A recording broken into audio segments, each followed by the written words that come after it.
हे बघा, ह्युमनला शेपटी नाही आहे, राईट? पण तरी सुद्धा ह्युमन हॅपी आहे की नाही हे त्याला कळतं.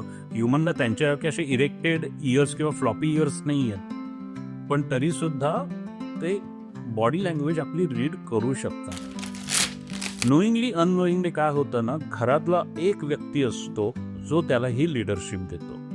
ती लिडरशिप कशी असते? सो लीडर शुड बी काम अँड असर्टिव्ह. तो शांत असला पाहिजे, पण तो त्याच्या मतावर ठाम असला पाहिजे. डॉगला जेव्हा अशी लिडरशिप मिळते, कामली आणि असर्टिव्ह लिडरशिप मिळते, तेव्हा डॉगला विचार करायची काही गरज पडत नाही. त्याला फक्त सांगितलेल्या मार्गावर मार्गक्रमण करायचं. He has to just follow the leader. त्याच्यामुळे काय होतं, he is a stress free person. जसं आपल्याला ट्रॅफिकचे रूल्स असतात, गाडीत बसल्या सीट बेल्ट लावण्यापासून सर्व ते ट्रॅफिक रूल्स फॉलो करणं, तसंच डॉगही तुमचा रोडवर येतोय, त्यालाही काही ट्रॅफिकचे रूल्स शिकवणं गरजेचं असतं. तो स्ट्रक्चर्ड वॉक असणं खूप महत्त्वाचं असतं.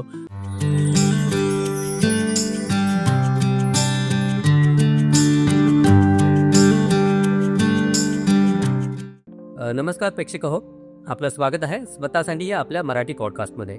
आणि आपण पाहत आहात स्वतःसाठी इनसाइड स्टोरीज. आज नेहमीप्रमाणे आपल्यासोबत आहे विक्रांतजी देशमुख, पॉ करेक्ट विथ विक्रांत याचे फाउंडर. आणि आपण मागच्या अनेक एपिसोडमधून अनेक प्रकारची वेगवेगळी माहिती घेत आलो आहोत, आणि आज पुन्हा आपण या नवीन एपिसोडमध्ये त्यांच्याकडनं वेगवेगळ्या प्रकारची माहिती जाणून घेणार आहोत. तर चला सुरुवात करूया आजच्या या नवीन एपिसोडला. विक्रांतजी, तर आपल्याला आजच्या या एपिसोडमध्ये जाणून घ्यायचं आहे attachment science, why you are their whole world. तर यात पहिला प्रश्न मी आपल्याला विचारेल की जे कुत्रे आहेत, जे डॉग्स आहेत, ते इतके स्ट्रॉंगली बाउंड का होतात? म्हणजे आपल्याशी त्यांचं बाउंडिंग इतकं स्ट्रॉंग का होतं? परत एकदा याच्यामध्ये कुत्र्यांची उत्पत्ती, श्वानांची, डॉगचं इव्हॉल्युशन कसं झालं, ही प्रोसेस खूप महत्त्वाची आहे. थोडक्यात सांगण्याचा प्रयत्न करतो, कारण का ती हिस्ट्री खूप मोठी आहे. साधारण एक 15,000 वर्षापूर्वी आपण डॉगची उत्पत्ती केली. 15,000 वर्षापूर्वी जगामध्ये डॉग हे अस्तित्वात आले, आपल्यामुळे, ह्युमनमुळे आले. आयसेज होता, आयसेजमध्ये जमीन कमी झाली, बर्फ वाढत गेला, त्याच्यामुळे वेगवेगळे जे जंगलामध्ये राहणारे ह्युमन होते, तेव्हा पॉप्युलेशन खूप कमी होती. अख्ख्या जगात फक्त 1,00,000 ह्युमन होते त्यावेळी. आणि सोशलायझेशन किंवा असं डेमोक्रेसी हे काहीच नव्हतं. आपण बघायचं जंगलात शिकार वगैरे करत, शेती माहिती नव्हती आपल्याला, कंदमुळं, फळं आणि मेन शिकार हे आपलं हत्यार होतं. आता काय झालं की एका रात्री छोटे छोटे कबिले त्यावेळेचे बनलेले होते. तर हे लोक काय करायचे की शिकार केली, जे काही राहिलेलं अन्न असायचं ते त्या कबिलेजवळ तर टाकू शकत नव्हतं, कारण का ते सडायचं, वाजायचं, अनहायजेनिक ते होणार होतं. म्हणून ते थोडंसं दूर जाऊन ते टाकून द्यायचं. फ्रीज सिस्टीम तर तिथं काही नव्हती रिझर्व करायला. झालं असं की जंगलामध्ये जे वीक पॅक होते लांडग्यांचे, राईट, ते जंगलाबाहेर ढकलले जायचे, कारण का कोर एरिया जो होता तो स्ट्रॉंग पॅकवाल्यांचा होता. हे वीकवाले बाहेर बाहेर येत गेले, आणि बाहेर आल्यावर त्यांना हे ह्युमनने जे टाकलेलं फूड आहे ते खूप इझी फूड मिळायला सुरुवात झाली, मेहनत न करता.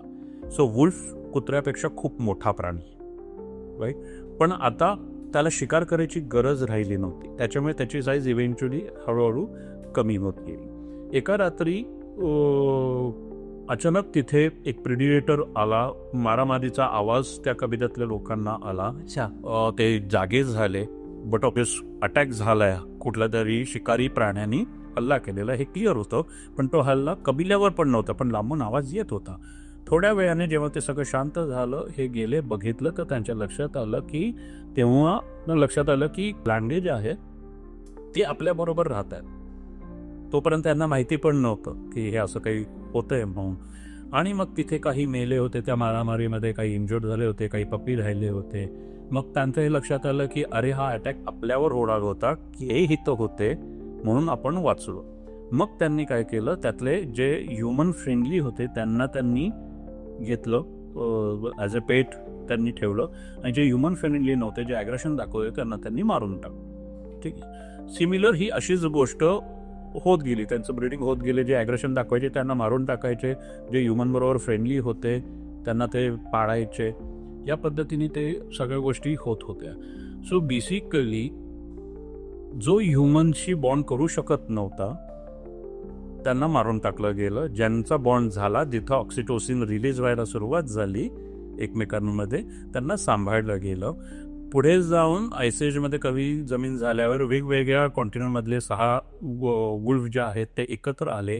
त्यांचं ब्रीडिंग, क्रॉस ब्रीडिंग होत एक ग्रे वुल्फ नावाची वुल्फचीच एक प्रजाती, अजूनही तो वुल्फच आहे, बनली गेली. आणि मग त्या ग्रे वुल्फपासून डॉग्स बनायला सुरुवात झाली. कारण का आता त्यांना शिकार करायची गरज नव्हती, त्यामुळे त्या मोठ्या शरीराची गरज पडत नव्हती. ते छोटे छोटे होत गेले. प्लस वेगळे कॉन्टिनेंट, चायना, अमेरिका, इकडचे सगळे वुल्फ एकत्र आले, त्यामुळे ते सगळं स्ट्रक्चर बदलत गेलं, ॲपिरन्स त्यांचा बदलत गेला. हे सगळं होत असताना आता आपण जर लक्षात घेतलं की किती ते आपल्यावर डिपेंडंट होते खाण्यापिण्यापासून, कारण का ते आता शिकार करत नव्हते, आपण जे खायला देऊ ते करत होते. बरं, ज्यांच्यामध्ये ऑक्सिटोसिन रिलीज होतो ह्युमनला बघून, त्यांनाच आपण ठेवलं होतं.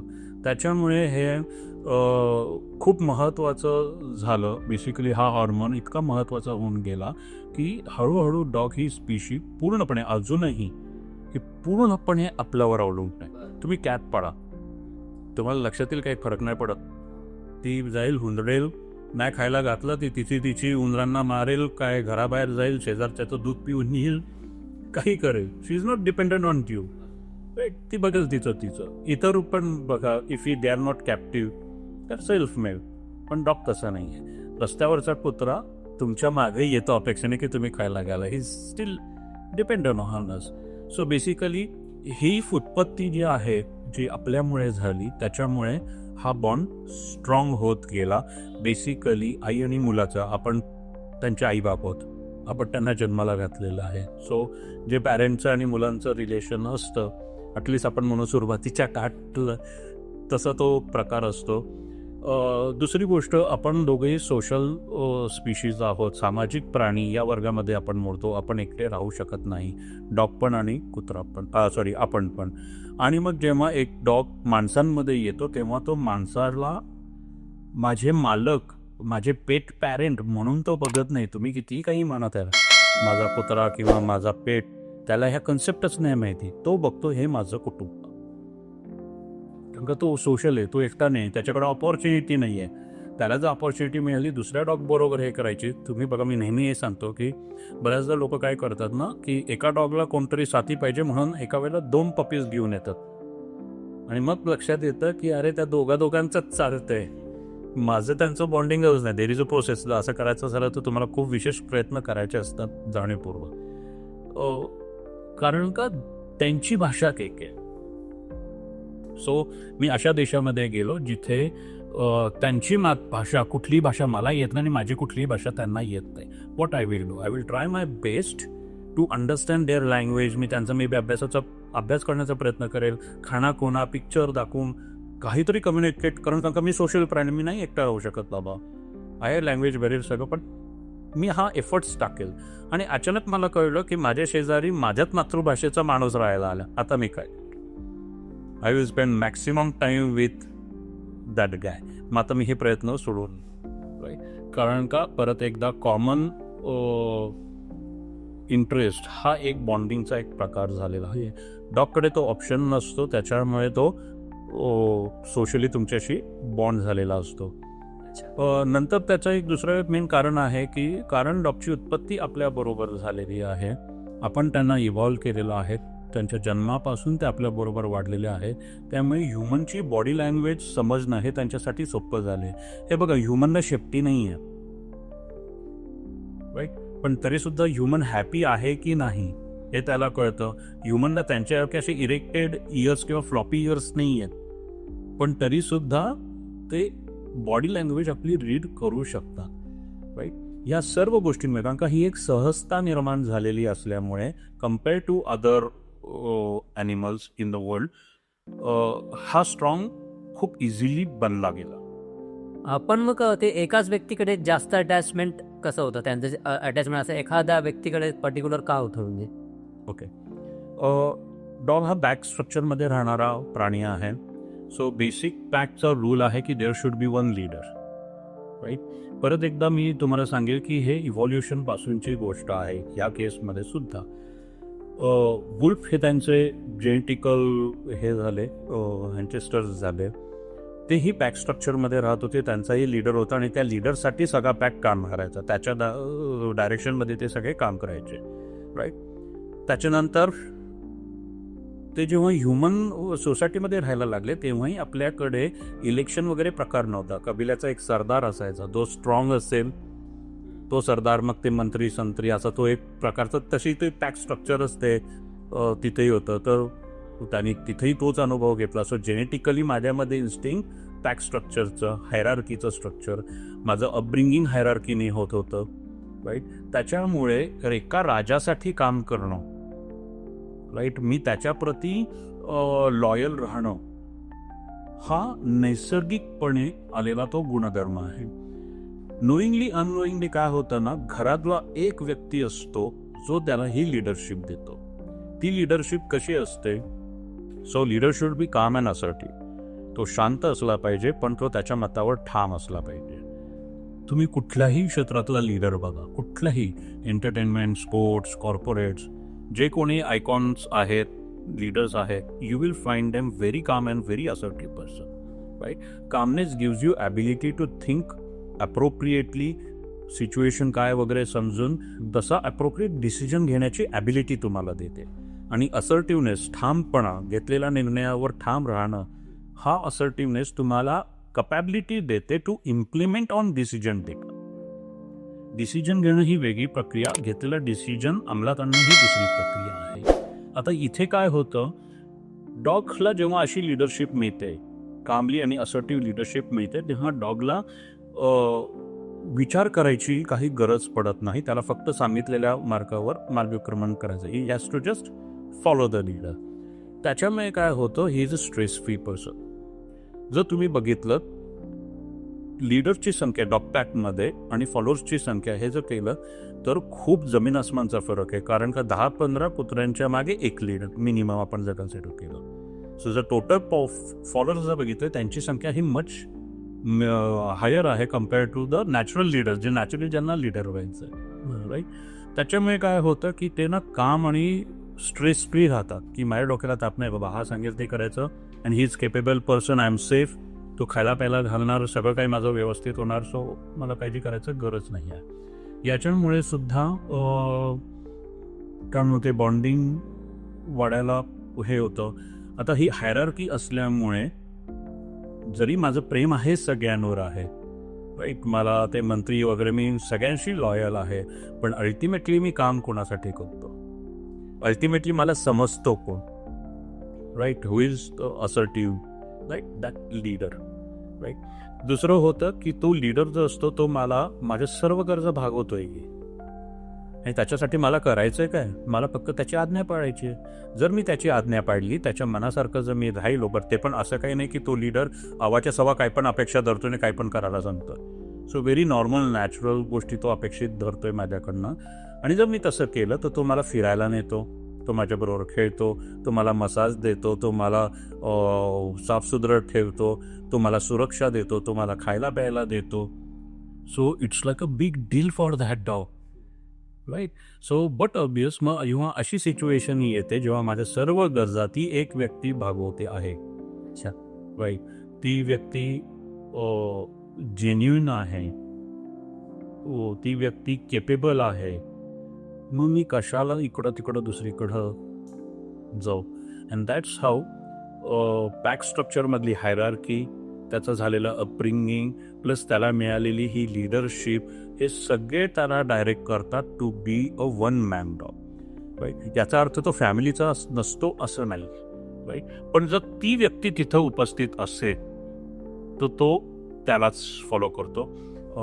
माझ्या वाईफला बऱ्याचदा ही कंप्लेंट असते, तू नसतं तेव्हा मीच सगळं काही करते, माझं नाही ऐकत ते तुझं ऐक.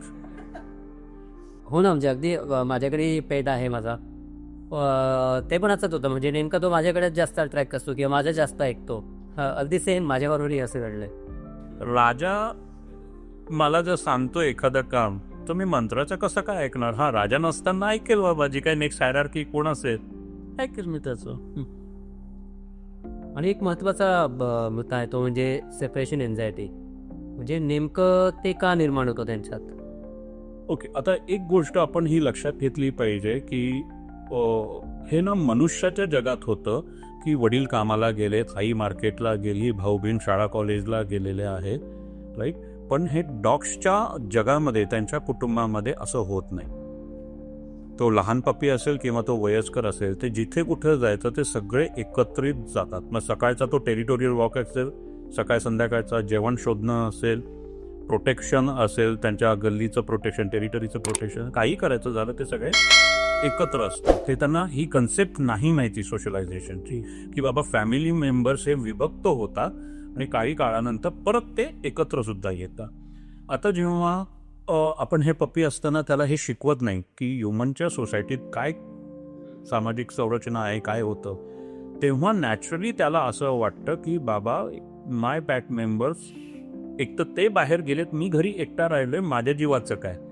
तुमच्या जीवाची तर काळजी असणारच आहे, पण माझं कसं होईल बाबा, राईट. ते एक दोन्ही प्रकारचं त्याला ते कन्सर्न असतो. दुसरी गोष्ट असते की ही is a pack animal, social animal, sorry, he is a social animal, तर त्याला एकटं राहणं माहीत नसतं, राईट. मग हा जो अननॅचरल प्रकार जो आहे विभक्त होणं फॅमिली मेंबर, हा त्याला एक प्रकारचा स्ट्रेस देतो, राईट. पण हे अवॉइड करता येतं. पपीहूड असल्यापासून अगदी डे 1 आपण हे पपीला शिकवणं गरजेचं असतं की माणसाच्या जगात असं असतं आणि ते काही वेगळं नाही. त्याच्यामुळे काय होतं, ही गेट यूज टू इट आणि मग त्याला तो स्ट्रेस येत नाही बेसिकली. होतं कसं, एखादं बाळ आहे जे आईशिवाय राहत नाही, आईच्या पदरालाच धरून असते आणि काही कारणास्तव त्या आईला बाळाला घेऊन बाहेर जाता येत नाही कामाला.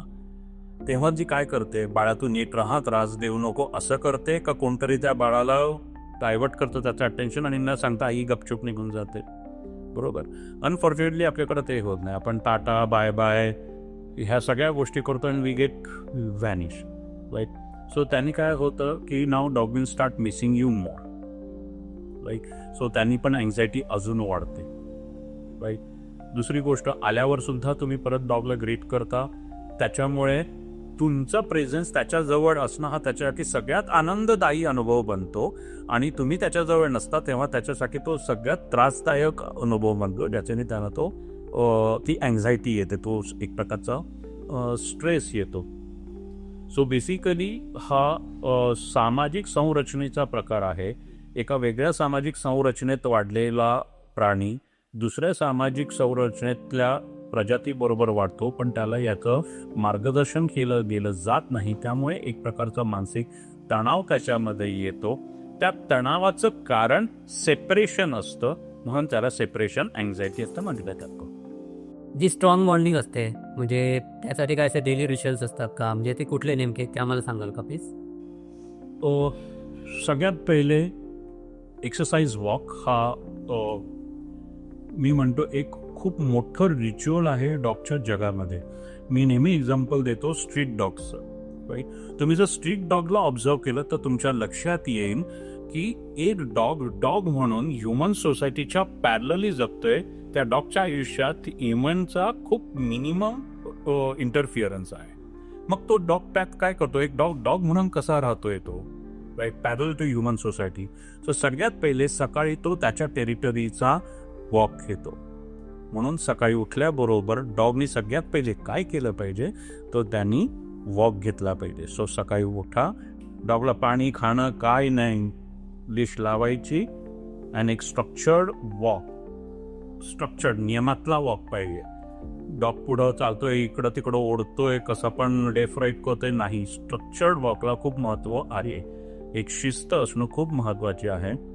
अच्छा. जसं आपल्याला ट्रॅफिकचे रूल्स असतात, गाडीत बसल्या सीट बेल्ट लावण्यापासून सर्व ते ट्रॅफिक रूल्स फॉलो करणं, तसंच डॉगही तुमचा रोडवर येतोय, त्यालाही काही ट्रॅफिकचे रूल्स शिकवणं गरजेचं असतं. तो स्ट्रक्चर्ड वॉक असणं खूप महत्त्वाचं असतं. तो तुमचा डॉग बरोबरचं रुटीनमध्ये जर तुम्ही ते ठेवलं, रेग्युलर जर केलं, तर त्याने तुमचा बॉन्ड स्ट्रॉंग व्हायला मदत होते. कारण का it gives them a feeling of pack. जे आजकाल अनफॉर्च्युनेटली डॉग वॉकर ही कन्सेप्ट आलेली आहे ना, ती समोर मला पटत नाही. कारण का तेवढी तर एक्सरसाइज तो देऊ शकत नाही. Imagine it's a medium and onward size dog. मी त्यांना सांगतो सकाळी संध्याकाळी 4-4 किलोमीटर, दिवसातनं 8 किलोमीटर. आता तो एक डॉग वॉकर एका डॉगला जर एवढा वॉक देत असेल तर कसं काय तो करणार? तो होत नाही. आणि हे आपण पण बऱ्याचदा प्रॅक्टिकली बघतो. मी सगळ्याच डॉग वॉकरबद्दल नाही म्हणत आहे. काही आहेत प्रोफेशनलचे लिमिटेशन्स असतात की मी एवढेच डॉग घेणार, ते झाला का ते बंद करतात. पण बऱ्याचदा असं होतं की नाही प्रोफेशनलिझम पाळला जात त्याच्यामध्ये. दुसरं त्याच्यामध्ये रिच्युअल आहे फिडिंग रिच्युअल. सो तुम्ही खायला कसं देताय डॉगला ना, एक कमीत कमी 30 सेकंद थांबायला सांगा. सो फूड बॉल ठेवले खाली, त्यांनी फूडकडं बघायचं पण नाहीये, त्यांनी तुमच्याकडं बघायचं, राईट. आणि 30 सेकंद थांबायचे. जेव्हा तुम्ही सांगाल तेव्हा त्यांनी खायला ती सुरुवात करायची. थोडंसं ना आपल्याला हे मीन वाटतं की अरे हे काय मुक्यात जनावरं खायला घालायला पण काय नाटकं आहेत यांची. पण हे लक्षात घ्या, ही सामाजिक संरचनेचा हा प्रकार आहे. हे ह्युमन जगामध्ये सुद्धा अस्तित्वात होतं, राईट. ह्युमन समाजामध्ये जेव्हा जॉईंट फॅमिली हे कल्चर मेजरली होतं, तेव्हा घरातला जो मोठा माणूस आहे त्याची एकतर टेबलावरची जागा फिक्स असायची, राईट. तो आल्याशिवाय समोर ताट वाढलेलं आहे पण जेवायला सुरुवात नाही करायची. मग तू लहान असलास, तुला किती ऑफिसला जायची काही असली, तो माणूस येतो, राईट. तो आल्यानंतर मग काय होतं, प्रार्थना म्हटली जाते, वदनी कवल घेता, राईट. आता सगळं वाढलंय, बरं तो करता पुरुष पण आला, पण आता तरीही मला पेशन्स ठेवायचेत, आय एम वेटिंग, राईट. आणि मग ते झाल्यावर जेव्हा तो करता पुरुष सांगतो हा स्वाहा सुरू करा, तेव्हा ती पंगत सुरू होते. हे झालं ह्युमन सोसायटीमध्ये. क्रोकोडाईल काय करतात, वाघ सिंह काय करतात, पक्षी काय करतात, साप काय करतो, खाण्याआधी वेट करतो. कोणाला असं कुडात खायला दिलं जाते? शिकार करायच्या आधी दे हॅव टू वेट. मग तो कुठलाही प्राणी असू दे, कुठलाही प्राणी असू दे, हे नॅचरल आहे. सो ही नॅचरल प्रोसेस जर तुम्ही फॉलो केलीत तर डॉग विल रिस्पेक्ट यू. घाबरून नाही, विथ रिस्पेक्ट तो देतो. बट ऑब्वियस मग त्याच्यामध्ये परत एकदा ऑक्सिटोसिन काम करतं, तर तुमचा बॉन्ड डेव्हलप व्हायला मदत करतं. पण हे रुटीनमध्ये असं पाहिजे, वन्स इन अ व्हाईल नाही, राईट. याचा एक गमतीदार किस्सा तुम्हाला सांगतो. मी माझ्या डॉग्सला, सगळ्या डॉग्सला हे शिकवतो. जेड जेव्हा डेमो डॉग होता म्हणून, तर मी हे सगळं करायचो आणि ते सोशल मीडियावर व्हिडिओ टाकायचो. तर ना त्याला कोणी लाईक्स वगैरे असं काही फार विशेष आले नाही, कारण का मी पातुशी फ्रेंच कमांड होती, लिव्ह इट बेसिकली, आणि मग इट मांस हा फ्रेंच वर्ड आहे. सो ते मी त्या ह्याच्यात शिकवलेलं होतं, तो खायला लागतो. काही लाईक्स वगैरे काही नाही, राईट. मग मी गंमत केली. मी काय केलं, मी केलं सगळं तेच, फक्त त्या वेटिंग पिरियडमध्ये मीही हात जोडले आणि वदनी कवल घेताना ती प्रार्थना म्हटली आणि मांज हात असं केला. मग हे लाईक्स अरे हे. सो हा आपला परसेप्शन झाला. तीच गोष्ट मी केली, पण मी वेगळ्या पद्धतीने केली. लोकांना ती फार अपील झाली आणि तीच गोष्ट सरळ सकट पद्धतीने केली. लोकांना ते मीन वाटलं की अरे काय तरसवतोय बाबा खायला लिहायला. पण हे रुटीनमध्ये असणं हे महत्वाचं आहे. प्रत्येक मील हे असं गेलं पाहिजे, असं माझा अट्टाहास आहे. रेग्युलर खेळणं, ठरलेल्या वेळेला खेळणं आणि स्ट्रक्चर गेम प्ले, रॅन्डम नाही, नियमाने खेळणं हे खूप महत्त्वाचं आहे तुमच्या रुटीनमध्ये. हा असलाच पाहिजे. खेळण्यानी तुमचं बॉन्ड खूप स्ट्रॉंग होतं, राईट. टीनएजर्स मुलं असतात, त्यांना घरी थांबायचं नसतं, त्यांना मित्रप्रिय असतात. मग नाही जेवलं तरीही चालेल, मित्रांबरोबर ते जास्त एन्जॉय करतात, त्यांच्याबरोबर खेळणं ते जास्त एन्जॉय करतात. त्यांनी bond, social bond, games, basically गेम्सचे जे बेनिफिट्स आहे, टीम गेम्सचे जे बेनिफिट्स आहे ते सगळे तुम्हाला इथेही मिळतात. पण तो स्ट्रक्चर्ड असला पाहिजे. स्ट्रक्चर्ड म्हणजे काय, तर माझा यूट्यूबवर चॅनलवर एक आहे व्हिडिओ ज्याच्यामध्ये सांगितलं की एक स्टार्टिंग पॉईंट असला पाहिजे, राईट. सो डॉगला हे सांगणं की आता गेम सुरू होणार आहे त्याला एक क्लू देणं की कुठला गेम खेळणार आहे. मग त्या गेमचे पर्टिक्युलर इक्विपमेंट असले पाहिजे. सो मला जर टग ऑफ वॉर खेळायचं आहे तर माझ्याकडे टग असला पाहिजे, मी दोरीनी नाही खेळणार आहे. मला रिट्रिव्हिंग खेळायचं तर माझा एक स्पेशल बॉल असला पाहिजे. मला जर स्निफिंग करायचं तर त्याचं वेगळं एक टूल असलं पाहिजे. मला जर रिट्रिव्हिंग आणि टग ऑफ वॉर हे दोन्ही करायचं आहे सो बेसिकली मी ball attach with rope. So if you see that toy, डॉगला हे कळलं पाहिजे की कुठला गेम खेळायचा आहे. सो हॉकीची स्टिक बघितल्यानंतर तुम्हाला कुठला गेम आठवतो? दुसरा कुठला आठवतो का? नाही, हॉकीच. कारण का ते असोसिएशन त्या इक्विपमेंटचं झालेलं आहे, राईट. त्याच्यामध्ये ब्रेक असतो कुठल्याही गेममध्ये. अंपायर रेफरी जो असतात ते ब्रेक टाईम असतो आणि मग त्याच्यानंतर एक एंड सेशन असतं की आता खेळणं बंद, राईट. मग ते इक्विपमेंट तिथं पडलेलं का असेना, घ्यायचं नाही, गेम संपला, राईट. सो तसा एम पॉईंट पण असला पाहिजे. सो बेसिकली माझी प्रॅक्टिस हे असंच असलं पाहिजे, म्हणजे हेच शब्द असले पाहिजे असं नाही, पण ती मेथड असली पाहिजे बिकॉज यू आर प्लेइंग. तर त्याच्यामध्ये एक्साइटमेंट पाहिजे. So are you ready, are you ready, हे आधी मी क्लू देतो.